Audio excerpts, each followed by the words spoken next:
사도 바울의 전도 여행을 따라 나선 성지가 좋다. 유럽과 아시아의 경계선인 다르다넬스 해역. 만일 사도 바울도 육로를 이용했다면 이곳을 건너 유럽으로 향했을 수도 있다고 하는데요. 그리고 이곳을 넘어 도착한 첫 번째 장소, 트로이. 호메로스의 일리아스와 오디세이에 나오는 신화가 고고학 발굴을 통해 실제 역사로 드러난 엄청난 현장이었는데요. 그 흥미진진한 이야기 속으로 지금 출발합니다. 자, 사도 바울의 2차 전도 여행을 따라 나선 우리는 이제 우선 이 사도 바울이 들어와서 배를 탄 북쪽 이 트로이까지 가는 노선인데 우리가 이스탄불에서 갑니다. 자, 그래서 먼저 이제 이스탄불에는 보스포러스 해협이 있고 말마리스 바다가 있고 다시 60여 킬로의 다르다넬스 해협을 이제 건너서 트로이로 가는데요. 아, 이게 이제 이 해협을 오가는 배편이 유명한데 여전히 이렇게 나무로 배를 만드는 곳이 있습니다. 이 좁은 해협을 늘 건너야 아시아에서 유럽 또 터키에서 그리스를 가는 최대 길목인데 요 해협 오가는 배를 이렇게 만드네요. 네, 아주 오늘날까지도 이렇게 현재 배를 이렇게 만드는데 이분이 장인이십니다. 틀을 만들고 배를 만들어 가네요. 저 안에 적어도 지금 4개를 이곳에서 만들고 있네요.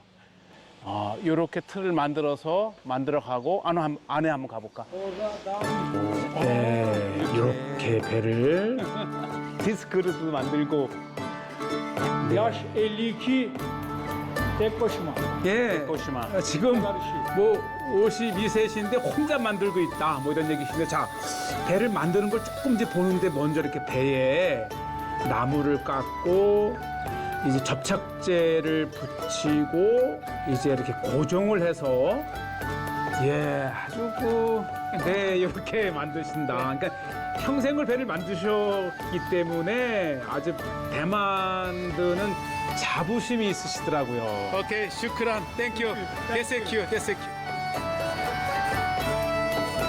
자, 이제 우리는 이제 계속해서 이제 다르다넬스 해협을 따라서 이제 갑니다. 이제 해협이 짧게는 1km에서 넓게는 몇 킬로까지 이렇게 넓은 곳이 있는데 가장 좁은 해협에 이제 서로 오가는 배편이 있습니다. 이렇게 바로 차를 타나? 워낙 이제 이 튀르키예 본토와 이쪽 다르다넬스 해협 건너편 좀 유럽 쪽이죠. 워낙 오가는 물동량이 많기 때문에 이 배가 거의 30분, 1시간마다 오가는데 굉장히 손쉽게. 그래서 저는 이제 유럽 쪽에서 다르다넬스 해협을 건너서 튀르키예 쪽, 아시아 쪽으로 가고요. 이제 우리가 사도 바울의 2차 전도 여행에서 마게도냐로 건너간 드로아로 가는데 먼저 다르다넬스 해협을 건넙니다. 30분, 1시간마다 오가니까 아주 들어오는 대로 차를 싣고 도착하면 바로 이렇게 빠져나가는 이 배로 수시로 넘겨주면서 아시아와 유럽을 오갑니다. 아예 이렇게 제작된 배예요. 수많은 차량과 또 이 사람들을 실어 나르는. 좀 시간이 한 30분 이상 남아서 잠시 뭐 좀 먹겠다 했는데 마침 여기 이제 샌드위치 집인데 들어서면서 벌써 향이 좋고요. 고등어 샌드위치였어요. 이렇게 아주 바삭하게 고등어를 튀겨서 빵 샌드위치에 넣고 이제 샐러드와 양념을 넣는데 저도 2개를 이제 주문을 했고요. 네, 보시죠. 이렇게 아주 밀가루 전분에 묻혀서 구워지는 모습만 봐도 벌써 군침이 돌고요. 이제 그 사이에 빵을 이렇게 잘라서 안에 약간의 빵을 이제 걷어내고 이렇게 상치와 여러 소스. 오, 어머, 일도 하세요? 자, 다 튀겨졌습니다. 예, 이 향이 고등어 샌드위치 이렇게 큼직한 고등어 하나를 넣고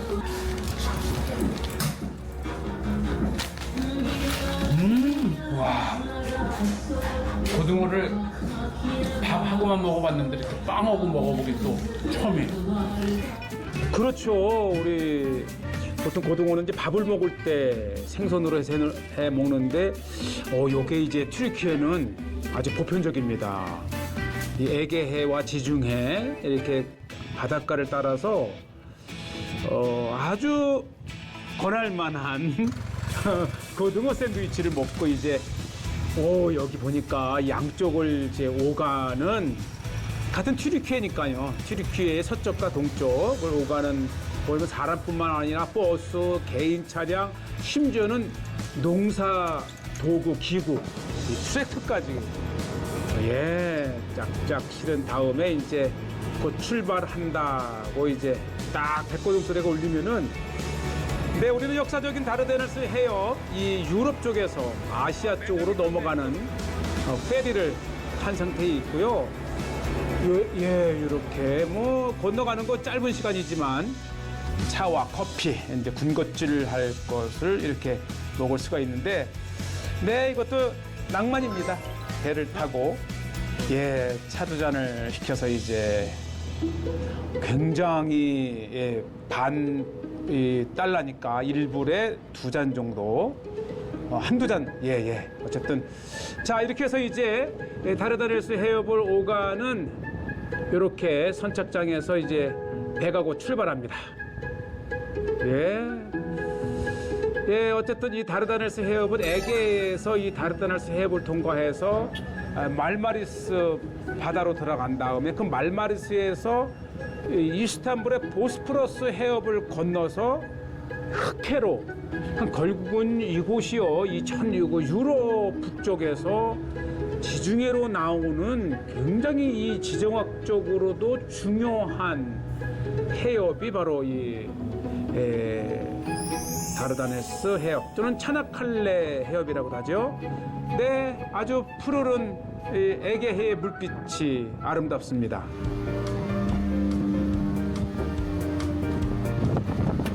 식사하시네.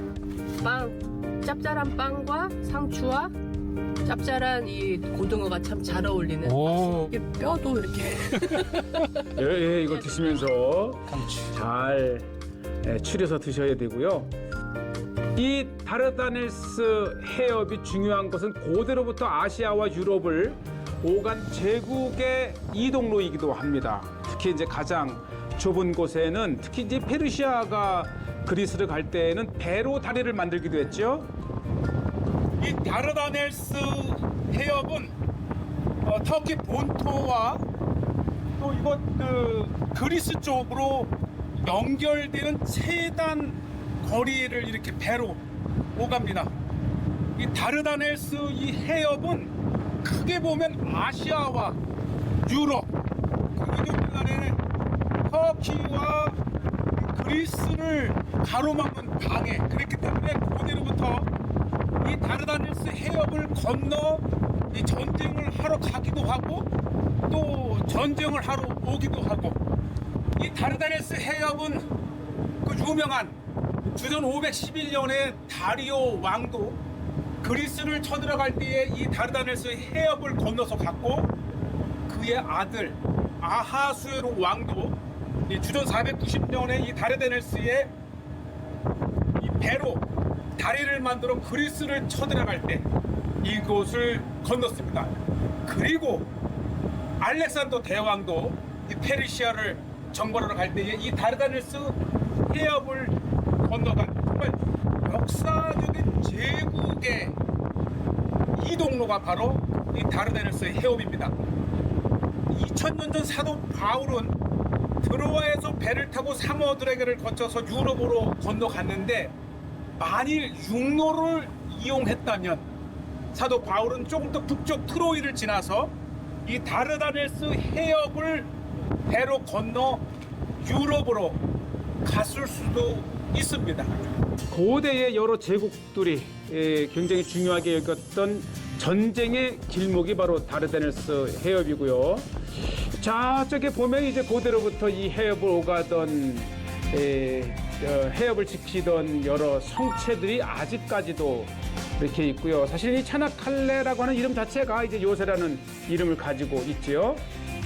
자, 드디어 도착을 했습니다. 이제 우리는 이 서쪽에서 다르다넬스 해협을 건너 동쪽 차나칼레에 이렇게 도착을 했고요. 바로 이곳에서부터 이제 우리는 트로이를 방문하고 다시 트로이에서 30km 남쪽 사도 바울의 알렉산드리오스 트로아라는 곳으로 이제 가게 되는데요.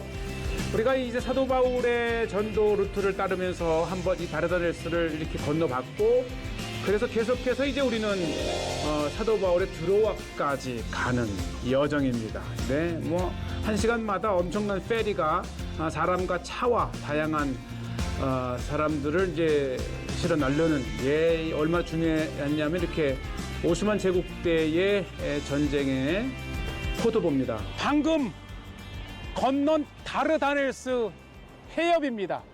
정말 긴 해협이 저렇게 쫙 이스탄불까지 뻗어 있어서 이 크게 보면 유럽과 아시아를 가로놓고 있잖아요. 사도 바울은 2000년 전 이 드로아에서 배를 타고 사모드라게를 거쳐서 네아폴리 유럽으로 넘어갔잖아요. 만일 사도 바울이 육로를 이용했다고 하면 이곳 다르다넬스 해협 가장 좁은 곳까지 와서 간단하게 배로 넘어 육로로 유럽을 향해 갔을 것입니다. 그 유명한 다르다넬스 해협을 이제 이렇게 건넜습니다. 2000년 전 사도 바울이 배를 타고 유럽으로 갔지만 만약에 육로를 통했다면 이 다르다넬스 해협을 건넜을 것이다라는 추측입니다. 네. 예상된 아주 유명한 다르다넬스 해협을 이제 건너서 우리는 트로이로 갑니다. 사실 이 트로이는 호메르스의 일리아스 이제 책에 나오는 전쟁 이야기지 않습니까? 우리가 트로이 사실 위치는 잘 몰라도 워낙 이제 유명한 트로이의 전쟁, 특히 트로이의 목마로도 유명하지요. 그 유명한 이제 그리스와 이제 트로이 간의 전쟁을 다룬 곳인데 입장료가 27유로. 3만 원이 넘어요. 3만 원. 트로이는 우리가 사도 바울의 전도 루트를 따라가면서 또 한 번 둘러볼 만한 이 드로아가 트로이의 이름이면서 바로 이 실제 트로이 유적지 30km 남쪽 이제 알렉산드리오스 트로이라고 하는 곳인데요. 네, 역시 신화. 사실 이 그리스와 로마 신화의 절반이 바로 이 트로이의 이야기를 담고 있고 이렇게 그만큼 신화적으로 중요한 장소이지요. 그래서 아마 전 세계적으로 이 트로이에 관심이 있습니다. 이 호메로스의 일리아스와 오디세이에 나오는 신화의 이야기였던 것을 고고학 발굴을 통해서 역사적 현장으로 드러난 트로이를 봅니다. 그렇죠. 이 신화의 이야기였던 곳이 실제 이 트로이라고 하는 그 도시를 발굴해 내므로서 트로이의 전쟁이 더 이상 신화가 아닌 역사적 사건이었다고 하는 것을 이렇게 봅니다. 트로이 하게 되면 트로이의 목마가 유명하잖아요. 그 브래드 피티가 주연으로 출연한 이 트로이라는 영화에서 가장 인상적이었던 트로이 목마.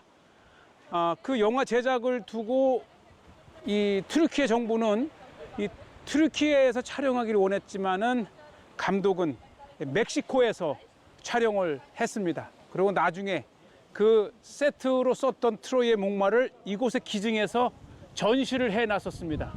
부식이 되면서 하필 지금 성지가 좋다가 왔을 이 시간에 이때에 이 해체를 해서 새롭게 수리를 리모델링을 하고 있다고 합니다.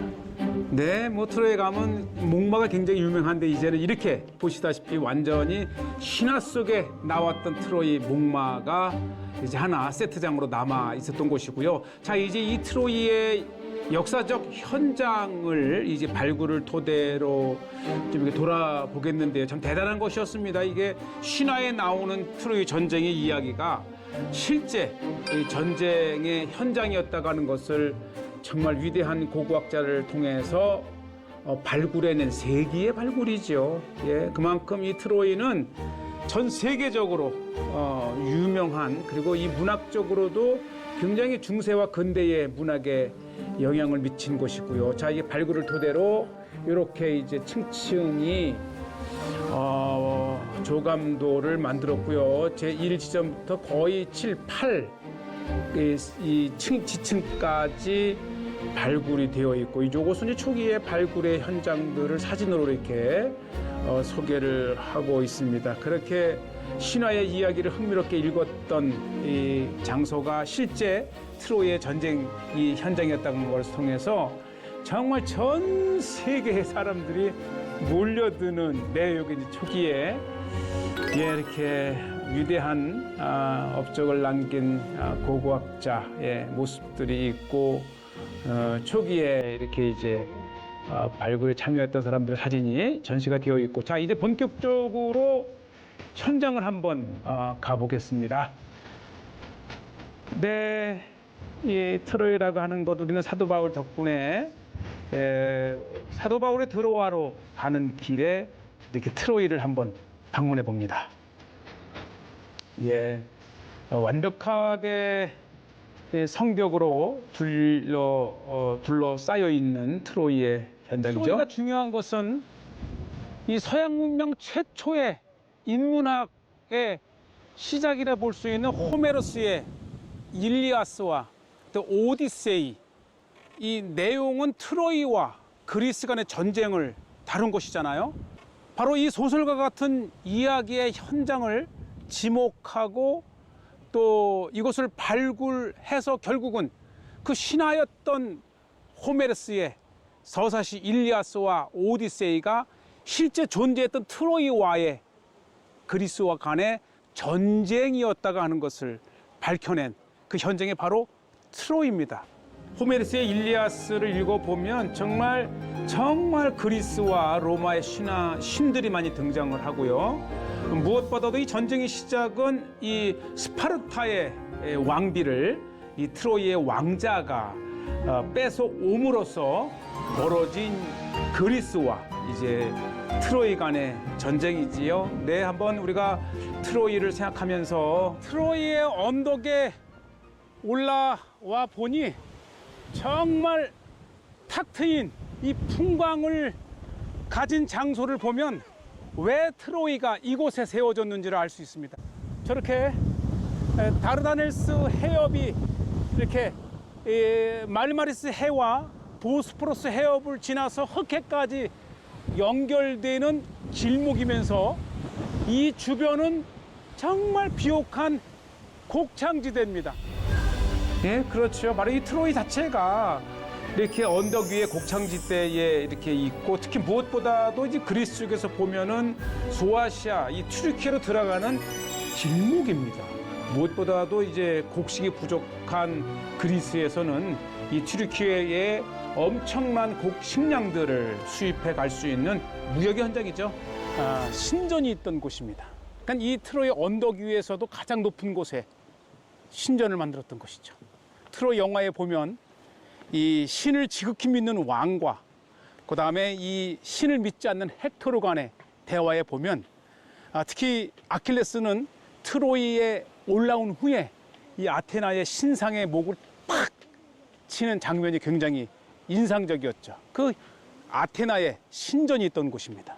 그렇죠. 특히 트로이라고 하는 이 전쟁을 다룬 영화를 보면 아주 흥미진진하게 이 트로이를 이 현장감 있게 배경으로 만들어진 영화이고요.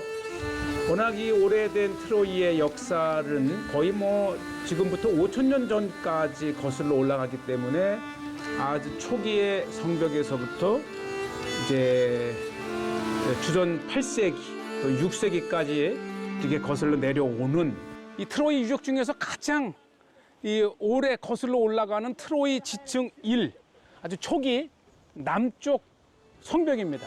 트로이 지층 1서부터 2, 3, 4, 5, 6, 7, 8까지 정말 오랜 세월을 두고 바로 여기가 트로이 지층 2 바로 왕궁입니다.